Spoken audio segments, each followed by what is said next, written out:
देखिए, मेरी कार का इंश्योरेंस ड्यू था, 15 दिन बाद होना था। मैसेज आने लगे, उस इंश्योरेंस कंपनी से नहीं आया, सरकारी सिस्टम ने कराया, और प्राइवेट कंपनियों से आने लगे। कहीं तो डाटा लीक हो रहा है। मेरे एक दोस्त ने कहा कि डेटा बेचा जा रहा है उन कंपनियों से। अब तो डेटा बेचने में कोई फाइल तो उठा के नहीं चलनी पड़ती, एक छोटी सी पेन ड्राइव में डेटा लिया और आपने बेच दिया। उसे ये भी मालूम था कि मेरी कार का इंश्योरेंस कितना है। अब हम बार बार कहते हैं ये बात सीक्रेट होनी चाहिए। सीक्रेट बात तो असल में कभी थी ही नहीं। लोगों को गलतफहमी है कि ये बात मेरे और आपके बीच में है। इसीलिए हमारे एक कहावत थी कि दीवारों के भी कान होते हैं। और ये बात दूसरी थी कि जो बात किसी को पता होती थी, कोई आपके मुंह पे कह देगा, कोई पीठ पीछे कहेगा, और तीसरा ग्रुप वो है जो उस बात को अपने पेट में पचा जाएगा। लेकिन पता सबको सब है, आपको गलतफहमी में नहीं रहना चाहिए कि ये बात सिर्फ हमें पता है।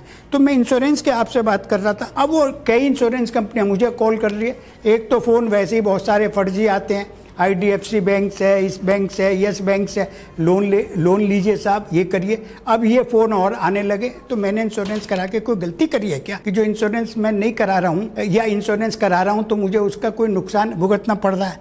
ये कमी हो रही है। रेगुलेटरी मैकेनिज्म नहीं है कंट्री में किसी भी चीज़ में। जिसकी जो मर्जी आ रही है वो आदमी काम कर रहा है। गवर्नमेंट की तरफ से कोई रोकथाम या रूल ऑफ लॉ जो है, बजाय रूल ऑफ लॉ होने के हमारा रूल ऑफ लॉ खत्म होता है।